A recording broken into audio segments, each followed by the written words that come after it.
Hey there, this is John from Heroes and Legends, and welcome to part 3 of our 6-part Shadows Over Innistrad set review. So a couple days ago we looked at all the white cards, yesterday all the blue cards. Today we'll be looking at all the black cards in this new set. And as the week goes on, we'll of course continue our way through the color pie. If you haven't yet subscribed, definitely a great time to do so, as we're going to look at every card and hopefully get you prepared for that pre-release next weekend. Now, having said that, I do want to take a moment to thank all of the subscribers. We just passed 2,000. I mentioned this in yesterday's video as well, but I'm really floored and humbled at that fact. It just seemed to happen so quickly. So thank you all for your support. And now that we've said that, let's look at some of these cards. We got a lot to talk about. First is a Cursed Witch, which transforms into an Infectious Curse. So it's a good limited card. I'll start off there. It's a 4/2 for 4, which is, yeah, just fine. And your opponent may be worried about the flip side of this. They may think that they don't really want to deal with being pinged every single turn, and they may feel like perhaps you have some spells that can cash in on this first ability, so they may take a little extra damage than they normally would. So that alone, I think, makes it a good card. Realistically, once this thing flips, I do like the drain life every turn, but I don't know if spells targeting the enchanted opponent are going to make that much of a difference unless I am really like heavy burn playing some sort of like Rakdos deck or something in limited. Having said that, I think it's a little too conditional to do a whole lot like standard constructed, but it could be a good limited card. Alms of the Vein. I'm not super excited about this one, mostly because it's sorcery speed and it's a 3-point drain life. I do like the cheap madness cost, that's nice. Not to say this is unrunnable. There are times where I'm looking for a playable, and this one will really suffice and I'll be happy with it. But most of the time, I think I can find something better to do at the 3 spot. Asylum Visitor. So this is kind of an interesting card. I'd like this a lot in limited, and here's why. It's probably not for the reason you think. Of course I love card advantage. There's nothing I love more in Magic than drawing a card. I just don't feel like this is super consistent card advantage. What I actually like about this card is the madness effect, that I can basically play this with flash if I have a discard outlet. So hopefully I got a discard outlet, and if I do, I can pay 2 and really surprise my opponent and maybe trade with a relatively significant creature with 3 toughness or less. That's the type of thing I would do with this card. Now, as far as the first effect goes, that's a tremendous effect. Keep in mind, your opponent's not going to let that happen. They're going to do everything in their power to hang on to a card. You might be able to get hellbent, but that will take a little time as well. Now, once you do, then this becomes amazing, right? You get to draw 2 cards a turn. You'll eventually win just from the card advantage. So this is a very good limited card. Now, having said all of that, when you look at standard, I just don't think it's worth all the trouble, unfortunately. So it could be very good if you could get hellbent, but being hellbent in standard constructed or most constructed formats isn't necessarily a good thing or something you want to work your way towards, because you're going to be giving up a lot of spells and you need to defend yourself and your game plan. So yeah, I don't think it's great there, but it is a very good limited card. Behind the Scenes. So I don't know exactly how Skulk's going to feel. Like, I want to sit down and play with it, but it seems like it could be good in the right deck, especially if you have a lot of like small creatures. And this kind of plays very well with kind of the white-black small creature plan. And paying 5 to pump your whole team is actually pretty good in limited. So I could see myself playing this in limited. It's not going to be for all decks. This is going to be if you're going super wide with a lot of small creatures and you know you're going to have a little bit of expendable mana. Behold the Beyond. This one's a mythic, and in a nutshell, you basically get an opportunity to tutor for 3 cards. And okay, that's awesome. That should hopefully get you in a position to win the game. And you get to discard your hand, which in some ways could be a drawback, but in many ways can be a benefit. You have Madness, you have Delirium. We just saw a card that kind of wants you to be hellbent, so maybe it plays really well with that card.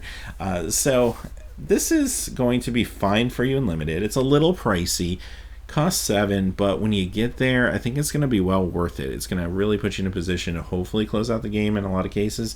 I think where this card really shines, though, is Commander. I think this is an awesome Commander card. 7 mana is a lot easier to do in a format like Commander. It's just going to let you get the tools you need, especially towards the end of the game. I like it just for that reason. It's also a good cube card. I think it's a little pricey for standard, even though the effect's very, very powerful.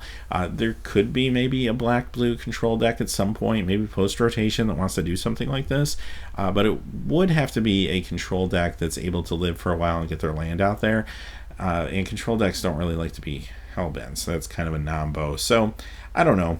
Discarding your hand to get 3 other cards may be good enough, so don't count it out of standard, but I think this is definitely an awesome commander card. Biting Rain. Now, this is a fine sideboard card in Limited. I'm going to bring it in if my opponent's playing a lot of small creatures, and if I'm not. I like the madness cost on this. It's pretty economical, but even the regular casting cost is just fine in most cases. So, yeah, it's kind of what it is. It's just a situational card that you'll bring in. You'll be happy it's there when you need it. Call of the Bloodline. So this is okay in Limited if you need a discard outlet. So if you're desperate for a relatively consistent outlet for discard, throw this in your deck. If you have other options, then I would probably go with his other options. This one's not quite as good as some other things you could be doing, but if you need it, it's going to be there for you. The fact that it creates tokens is nice, but I don't really like the drawback that you can only do it once per turn. Now, granted, you can also do it on your opponent's turns, so you might get a little bit of value there, but also these are vampire knights, so they don't have flying. Lifelink's nice, but no evasion really, so I don't know, I just don't feel like it's as strong as some other things I could be doing at the 2-drop spot. Creeping Dread. This is a commander card basically, or really any multiplayer format card. It's just a fun kitchen table card. So yeah, I can imagine just playing commander and you get to your upkeep and everyone just puts their card on the table face down and flips it and kind of sees who loses life, and you can just have a good time with that. It's just fun. It's very kind of visceral and just a cool thing to do with your friends. It's not super powerful. It's not going to be played in standard or anything like that, but it's a fine card for what it is and what it's designed for. Crow of Dark Tidings. Nice little 2/1 flyer for 3, and it's going to help you get to your delirium and just maybe put something in your graveyard that has an ability to cast from your graveyard, that type of thing. So this is a good limited card. It plays well with a lot of stuff that's in the set, and even if you totally miss with it, you still got a 2/1 flyer, and that's sometimes good enough. It's also a zombie for those synergies.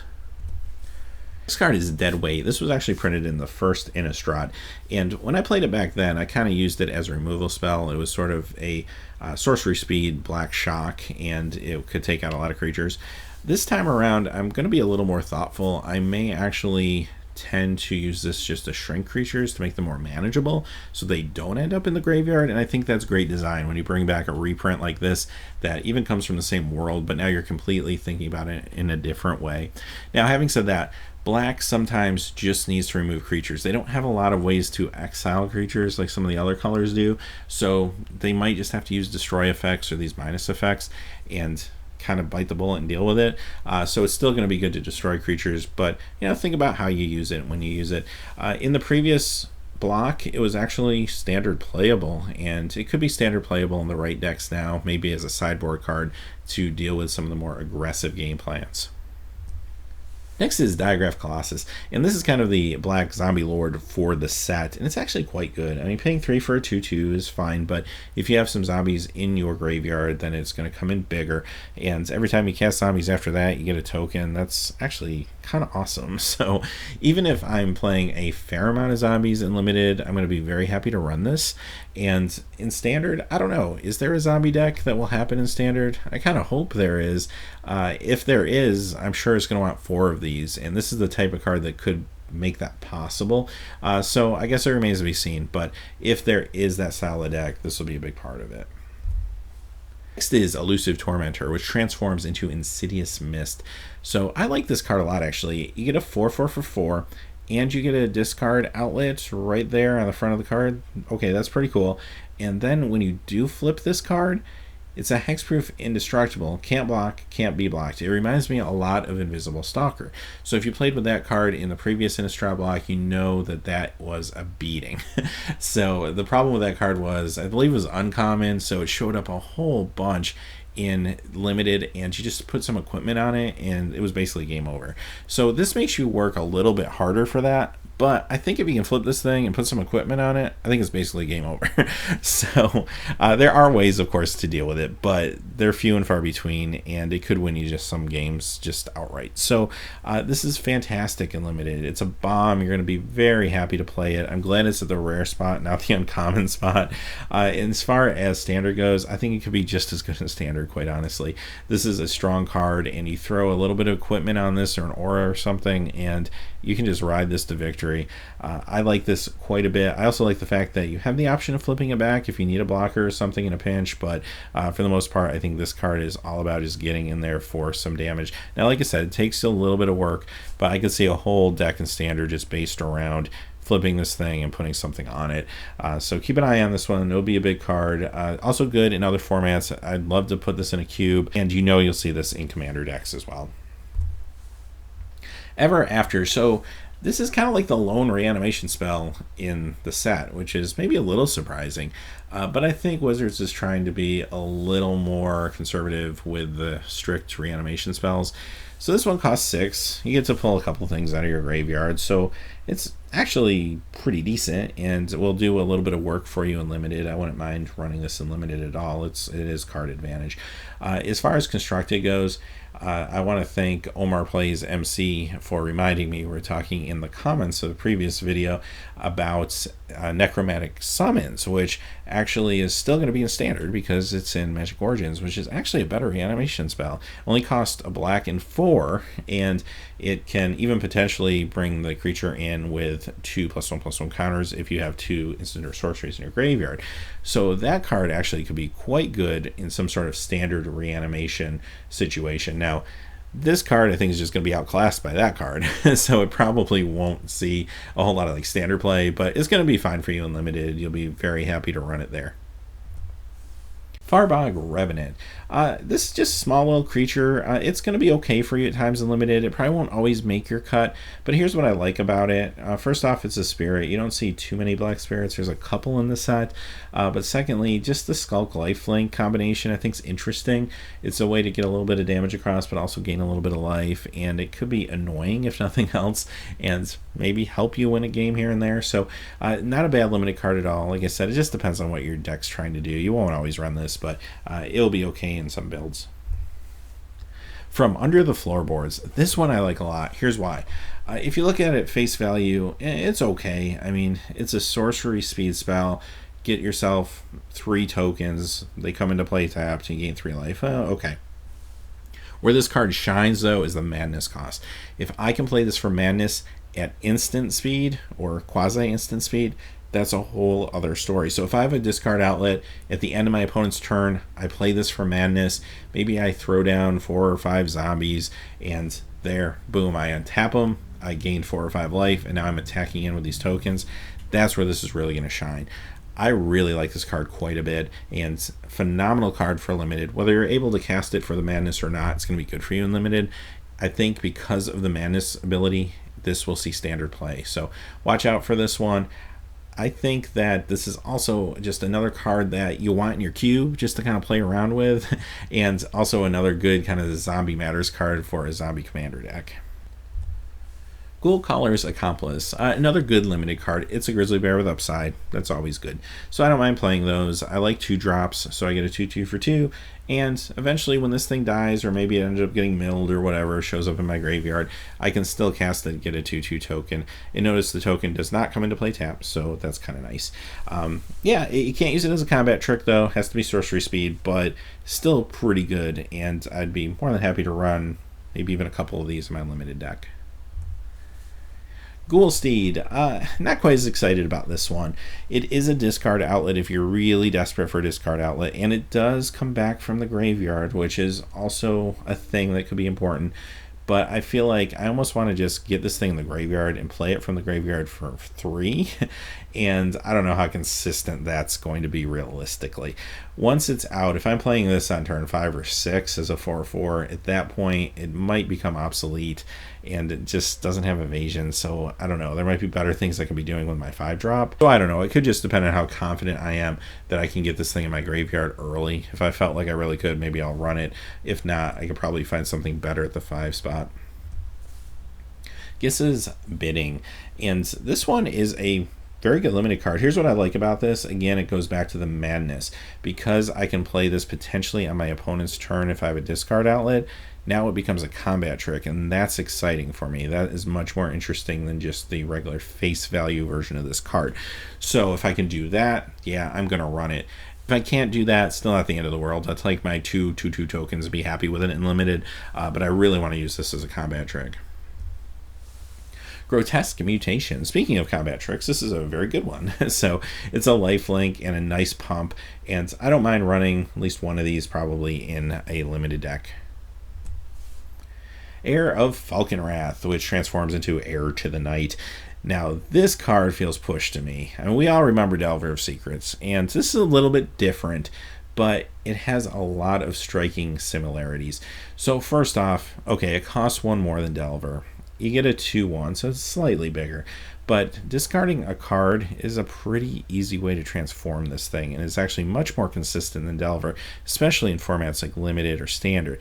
Now, Delver shines a little more in things like Legacy and Modern or even Vintage because it's easier to flip and it's a little more consistent. But this is pretty easy to flip in basically any format. So now you get yourself the 3/2 flyer, very reminiscent of Delver, and just can just start getting in there to attack. Then you combine that with the fact that whatever you discard, you can play for the madness cost, and you could get something like Incorrigible Use if you're playing a red and black deck, and you just strike in there for damage very quickly. That's crazy to me, and those type of combinations makes me feel that a black-red aggro deck is going to be very big in the metagame, especially soon after the set drops. So having said that, this is going to be huge in Standard. This is maybe one of the best cards in the set. I'm going to go on record saying that right now. And yeah, it's also a workhorse for you in Limited. You'll be more than happy to play it there. But this is going to be a big constructed card. It could even potentially see some Modern play. This could be the new Delver we're looking at, and I guess we'll see. So other than that, yeah, it's still a good cube card and commander card too, just because it's just so aggressive and so versatile. It really helps you with that discard effect too. So this is a great card.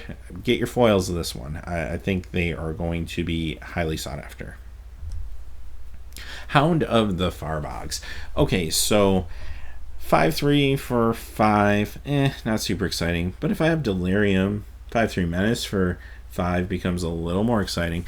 So it just depends on how confident I am that my limited deck is going to get me Delirium.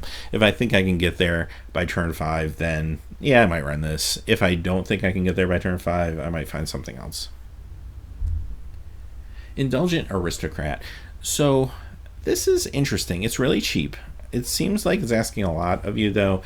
Pay 2, sacrifice a creature, then all your vampires get +1/+1. If this is the only vampire on the board, then you're not getting as much value out of it as maybe you should be.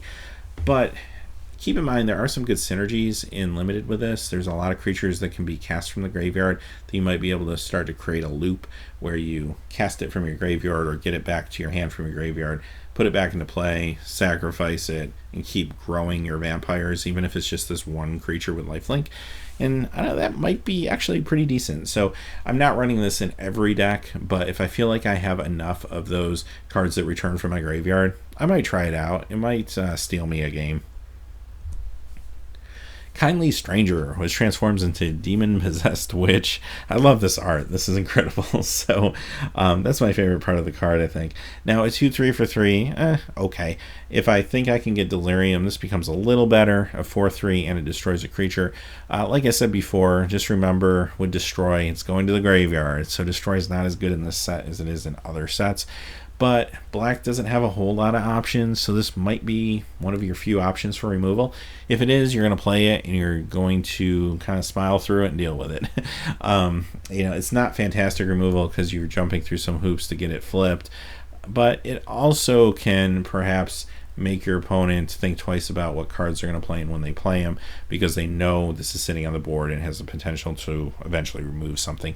So it's not a horrible limited card by any means. I wish it was, I don't know, maybe just could flip without the Delirium by doing something else, but regardless, it's fine. It's just not super great. Probably won't always make your cut if you have other options.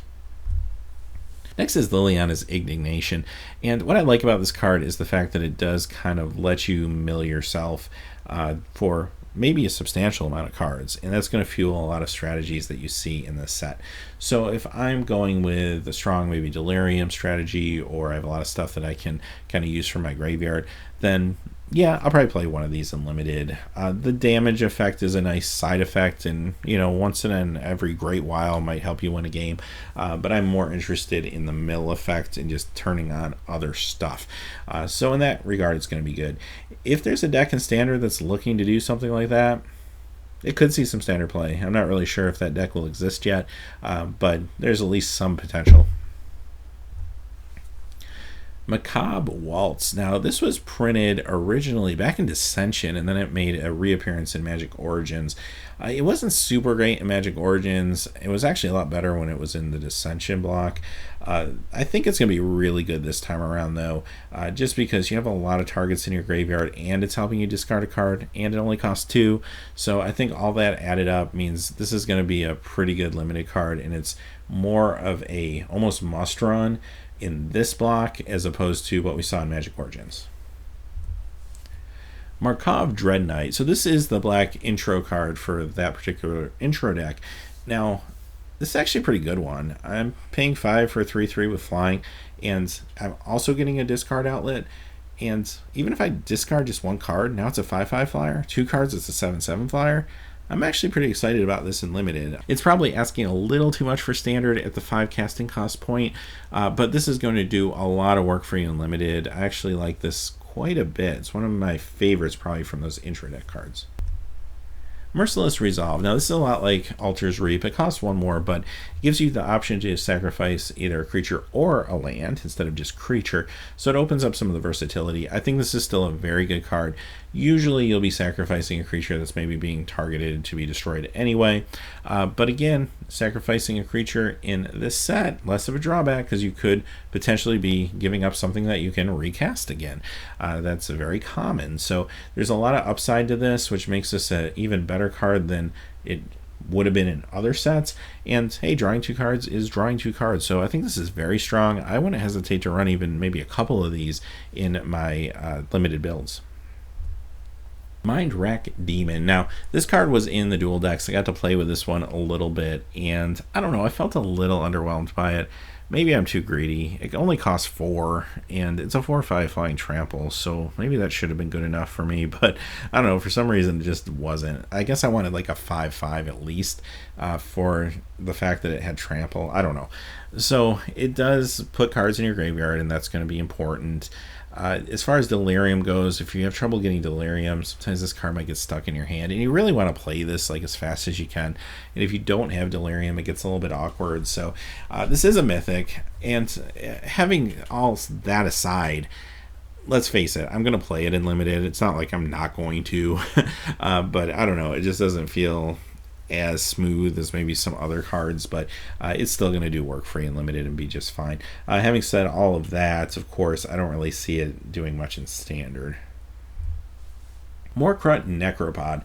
Now, this one, I don't know. I kind of like it. Maybe I like it too much, but I just love the fact that this thing is a 7/7 menace, even though it costs 6, and even though it has this drawback of sacrificing a land or creature when it attacks or blocks. Now, again, there's lands that can be brought back from the graveyard, there's creatures that can be brought back from the graveyard. You can nullify that effect a little bit, but I just feel like even if you couldn't, you just start attacking in with this thing, and your opponent's got some decisions to make. They're either chump blocking with 2 creatures, potentially just trading a 2 for 2, or they're adding a 3rd creature to try to get rid of this thing, or they're just taking 7. I don't know, it just feels like at some point something's got to give. Your opponent's going to have to deal with this threat in some way, and it almost feels like every example you get value out of it. So I don't know, I want to run this thing. I want to kind of try it out. It seems a little awkward on paper, but I just feel like it's better than it looks. So yeah, I guess we'll see. Now, I don't see it really doing a whole lot beyond limited, but I do want to try this out in limited. Murderous Compulsion. So I guess we don't need to play Assassinate anymore. This card just is an upgrade of that card. But anyway, this card is really good. You get to get rid of a tapped creature for 2, and it also has a madness ability, so potentially, if you have a discard outlet, you could play this as an instant, and that makes it very, very good. Now, it does have that drawback of it is another destroy effect, so there's going to be times where that's not going to feel great for you. But again, black doesn't have a whole lot of options, so if you got to go with destroy effects, this is a good way to go with destroy effects. And it's at common, so you're going to see plenty of these around. As far as standard goes, even though it's pretty economical, I think the destroy is maybe too much of a drawback, and the fact that you need a discard outlet to play this at instant speed, I think hurts it a little bit. Right now, I think there's just other options out there that you would use for removal. Olivia's Bloodsworn. Now, if you played with Vampire Interloper from the first Innistrad block, you know that a 2/1 flyer for 2, even if it can't block, can be very, very good. So this is basically the same thing, except it has even more abilities. Now I can pay a red and target vampire gains haste. So I mentioned this a little earlier, but I'm 99% sure we're going to see a black-red vampire aggro deck that incorporates madness and is just super aggressive.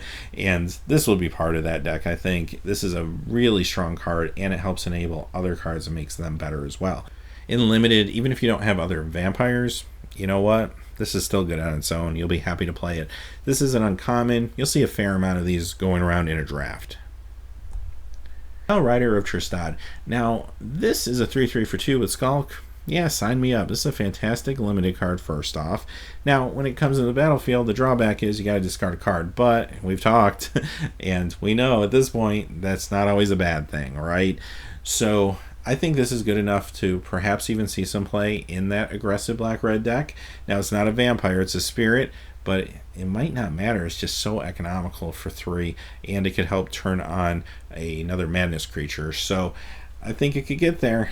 Watch out for this one. This could be very good. Pick the Brain. Typically, I like these effects to be a little cheaper. However, this is exiling the card from your opponent's hand, so that makes it pretty good. And then, of course, if you have Delirium, it becomes more like an extirpate or Cabal Therapy type ability.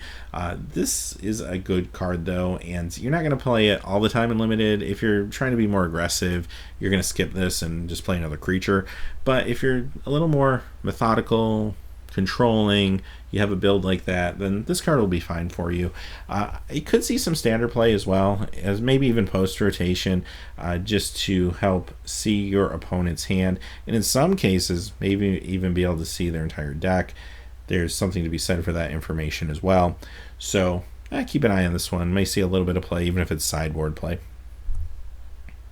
Rancid Rats is an interesting card. It just feels a little counterintuitive to have Skulk and Death Touch on the creature, because it just feels like, okay, I'm paying 2 for this 1/1, and now when I attack, my opponent doesn't even usually have the option to block and lose their bigger creature, if that's kind of what I want them to do. But let's face it, this card's better when it hangs back and it's just a blocker holding back that 5/5 or that 6/6 ground pounder, right? And that's really what this is all about. So yeah, it's fine, and you're going to be happy to run these in Limited. I wouldn't mind running a couple in a black deck in my draft or sealed. Relentless Dead. Here's another really good aggro card. Cheap, 2/2, it has menace, and it has the ability to bring it back to your hand when it dies, as long as you have black mana. And it also has the ability to bring other zombies back to the battlefield when it dies. So there's just so much going on here. Now, this is a mythic, but imagine playing this in multiples in constructed. It could be quite good. So this could be a part of that deck, or may even be part of another deck in standard. But aside from that, fantastic card in Limited. It's going to see standard play. I think it's good enough to perhaps even see some modern play, or even spawn a potential modern zombie deck or a new modern aggressive deck of some kind. I think it's that good. So keep an eye on this one. And again, this is another card that's going to be really fun in a queue with a zombie theme or a zombie themed commander deck. Rotten Heart Ghoul. This is not super exciting. I mean, it's a good blocker if you need that, if you're playing a slow game and you need blocking, or maybe you side this in if your opponent is being especially aggressive. Other than that, though, when this dies, target player discards a card. That could help you if you're playing a little bit of madness. You probably don't want to do that to your opponent in this format. You probably want to just kind of reserve that for yourself. But, you know, it kind of is what it is. It's an okay limited creature, and it does have its purpose in some builds. Sanitarium Skeleton. Well, here's a good example of a pretty cheap creature that almost has like a regeneration effect. You put this down, you block some big thing with it, it goes to the graveyard, you pay 3, it goes back to your hand, pay 1, it goes back to the board. So this is a card that combos very well with anything that's asking you to sacrifice a creature or something like that. You can just keep bringing it back. This is an annoying card that if you put some equipment or something on it, your opponent really can't deal with it very efficiently if they don't have an exile effect. So yeah, this is fine and limited. I don't mind playing at least one of these, maybe 2 in a deck. Shambleback. This card makes me smile. So if my opponent has any of those cards that they're casting back from their graveyard over and over again, like the last one we just saw, here's a way to deal with it and get yourself a nice 2/2 to boot and a couple life total just for 1 black. Granted, sorcery speed, so I don't know, instant would have been better even if I had to pay maybe 2 for it. But at the same time, yeah, I'll run this in limited and take a risk on it. It could potentially even become a sideboard card in standard if graveyard shenanigans start to get a little too big in the meta. Sinister Concoction. I love the theming of this card, the whole idea of kind of the witch's brew sort of thing. And you're paying a black, a life, you're milling a card, you're discarding a card and sacrificing this. Now, notice the colon is after sacrifice, Sinister Concoction, so you do have to do all those things. So in other words, if I don't have a card to discard, I can't play the ability. Now the ability itself, destroy target creature, again, not super exciting. I think this would have been much cooler if it was exile. But again, black doesn't have a whole lot of options, so if you need removal and this is what's in your card pool, then you're going to play it and be pretty happy with it. But where I like this card a lot more is it's going to help you towards delirium. It's going to help you if you have a lot of madness. So there's a lot of reasons to play this card in limited. Not all decks will want to, but there's a fair amount of decks that will have a purpose for it. So keep an eye on it. It's not always going to make your build, but it will be a good enabler in a lot of decks. Other than that, I don't really see it crossing over into, say, standard or anything, but you'll be happy when it shows up and you have the tools to use it in limited. Dalian of Ashmouth. Not super exciting, but it's definitely playable and limited. 3/3 for 4s, just fine. I have no problem with that. Once I hit Delirium, I can start pumping this thing for a couple mana. Yeah, okay, that's fine. By the time I hit Delirium, maybe it just doesn't matter anymore because this thing doesn't have evasion. But you know what? I might have got across a little bit of damage to my 3/3, or I might have traded with something significant, and I'm just happy with that. Kirk Mentor. So here's a 4/2 for 4, which is definitely playable and limited. And if you have another vampire, that vampire can get a counter, so now you have a 5/3 power and toughness coming on the board. That's actually quite good. So it's better, obviously, if you have vampires, but if you don't, still definitely limited playable. Throttle. This was a card that was actually printed in Khans of Tarkir, so it was going to be rotating out, but I guess it's not now. So there you go. You get some additional value out of your old Khans cards. But this is a good removal spell for limited. Can't really say too much more than that about this card, but again, it's not exiling anything, but it can deal with indestructible and stuff like that. So it's still good. And like I said, black doesn't have a whole lot of options when it comes to exiling stuff. So this is actually going to be good if you're in black. Tooth Collector. This is another card that was in the dual deck, and it's okay. It's a very serviceable 3/2 for 3 in limited, and it even gives you a little bit of upside by letting you -1/-1 something when it comes into play, or every turn if you have Delirium. So it's a nice little bonus for a card that, yeah, you probably would have played anyway a lot of the time. To the Slaughter. Now, the thing I want to point out about this card is by no means does this guarantee that it's going to get rid of a Planeswalker. You do have to have Delirium, and then it will probably handle the Planeswalker, but you do have to get Delirium first. Other than that, your opponent's got decisions to make whether they want to sacrifice a creature or Planeswalker. So notice that wording in the card. Now, it also costs 3, but it is an instant, so that makes me feel a little better about this card. I think this could potentially see maybe a little bit of standard play if there's a deck that's very consistent with dealing with Delirium. And when you have cards like Jace Vern's Prodigy that starts out as a creature and usually played very quickly, like on turn 2, this card actually could be pretty good in the current meta.